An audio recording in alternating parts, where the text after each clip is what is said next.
You're going to run that one shot this week. You have friends coming into town and finally have a chance to play together.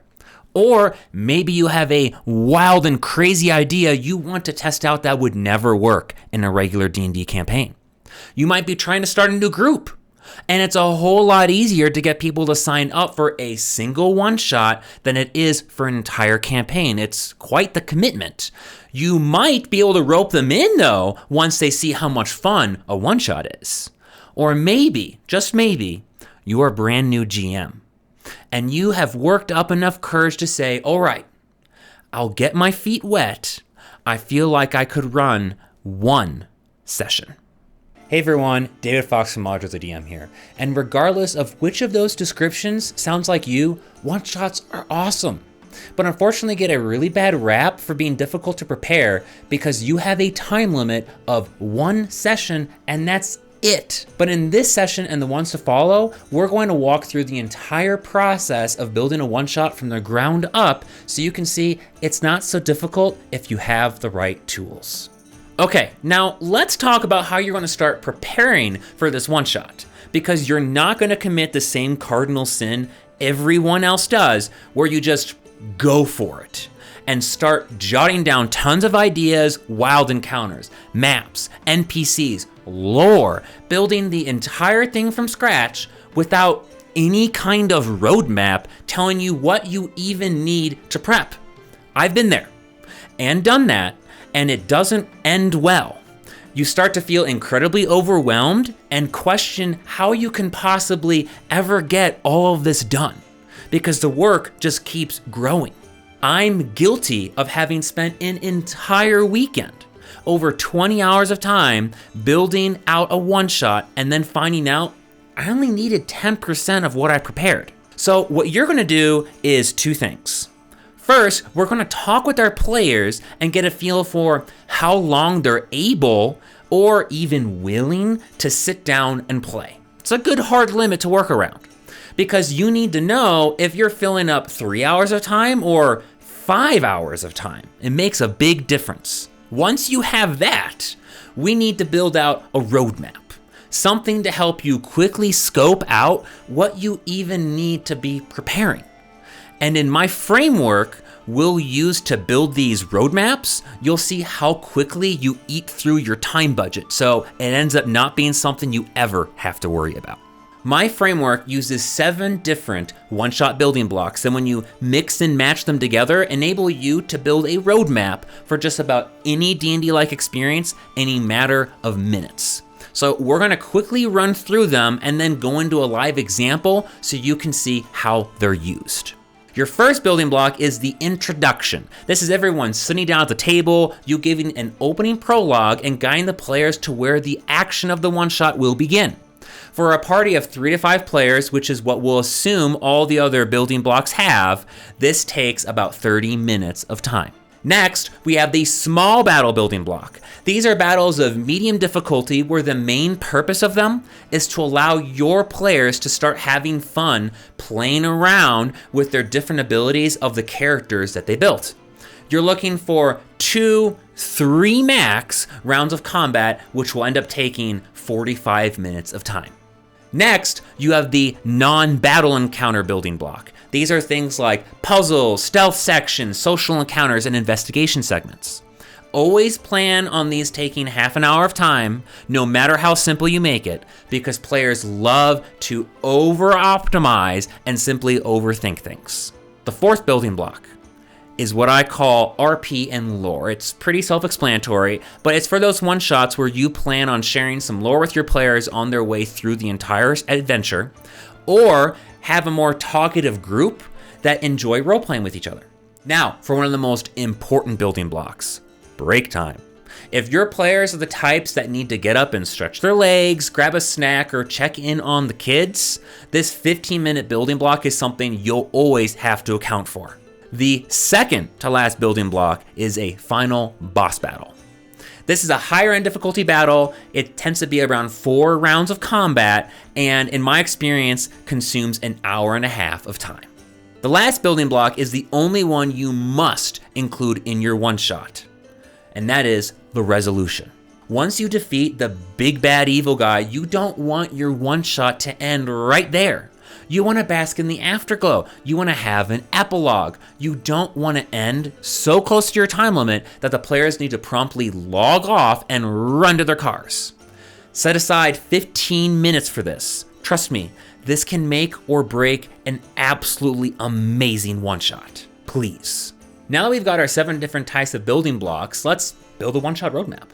So the roadmap we're going to be building is for the one-shot we're going to call the Eternal Library. The quick premise behind it is the players have been asked to infiltrate a massively magical library. They're going to have to enter into it, ascend all the way to the top, where they have to find a big magical tome that this wizard that commissioned them wants back. Maybe it was taken from him or something.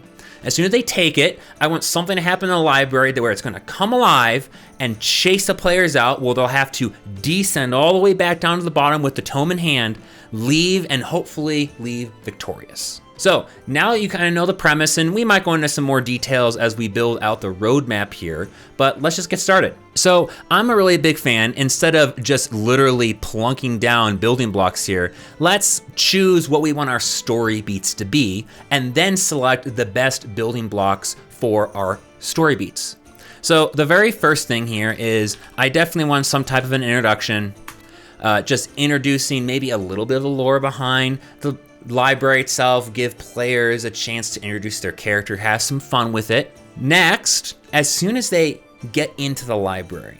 Now, I don't think my players are going to know that when they enter in, it's not just a typical library that's maybe 10, 20 stories tall. This is a magical library.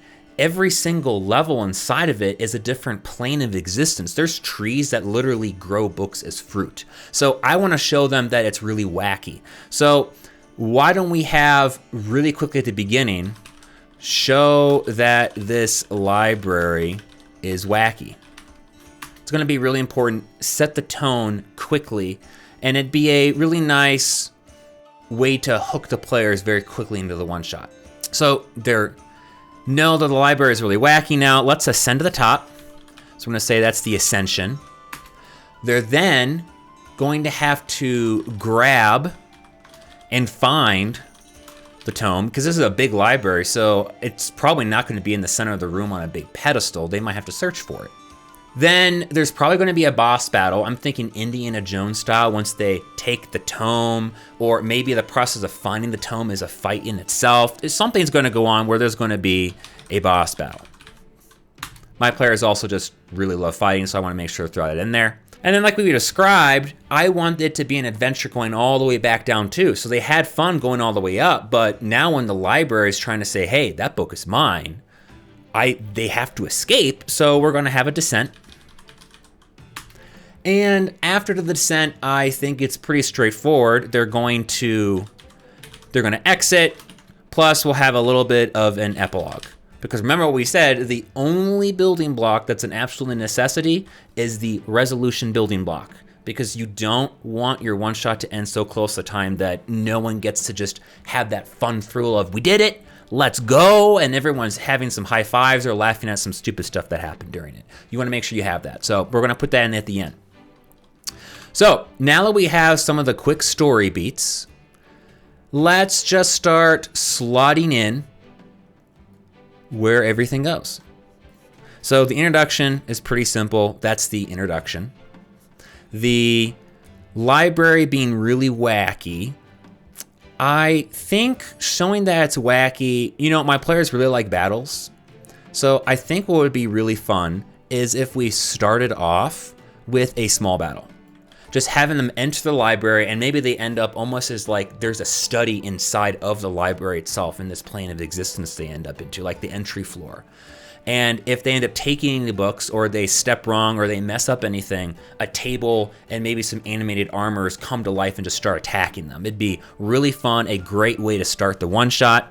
So let's start off and have this be the beginning to it. So we got that small battle. The ascension itself, since I want to showcase some of the floors, And my players love to ask questions, and honestly, probably will have a lot of fun just maybe even picking fruit off of a tree and eating it and seeing what on earth would happen. So you know what? I think we're going to have two things here. One, I think the Ascension is a mixture of two, right? So we've got RP and lore, because I'm expecting that there'll be questions and people having fun with it, and probably some non-battle encounters. I am fully anticipating that they're going to get into some trouble, or there'll be maybe some puzzle they'll solve all the way up just to have some fun. Then they'll end up at the very top. Now, instead of having these two as separate, what I'm thinking would be really fun is what makes battles most interesting is when there are two different objectives and you have to succeed in both in the battle. It gives a little bit more levity for what players can do during their turn instead of just, hey, I hit the big bad evil guy over the head with, my frying pan or whatever, right?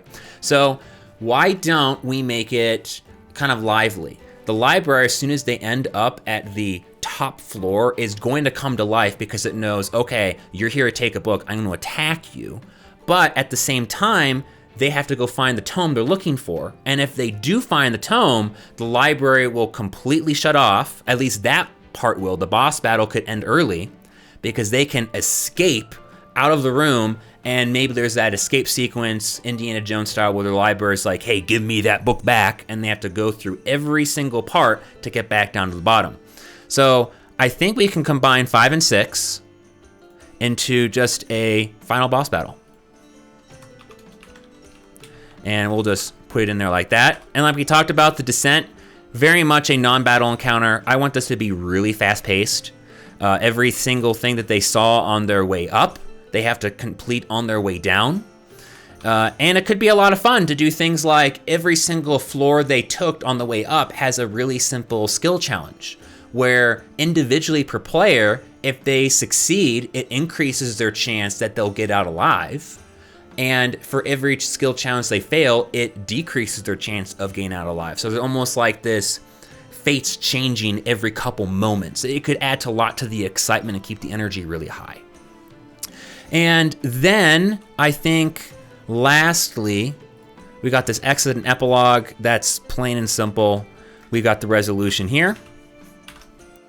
And then I always like to make sure, because right now we're building our ideal, right? We're not sticking any time constraint here. I haven't even talked for a moment that, yes, beforehand, I've talked to my players, and I know that I probably have about 4 hours for this one shot. Should have mentioned at the beginning, but that's why I've got my time goal right up here. So I just want to build for the best case scenario, and then after that best case scenario, we'll go make cuts and edits as needed. So where would be a good time to fit in a break? I'm thinking maybe somewhere in between the non-battle encounters, or maybe right as they get to the top floor before they open the big doors.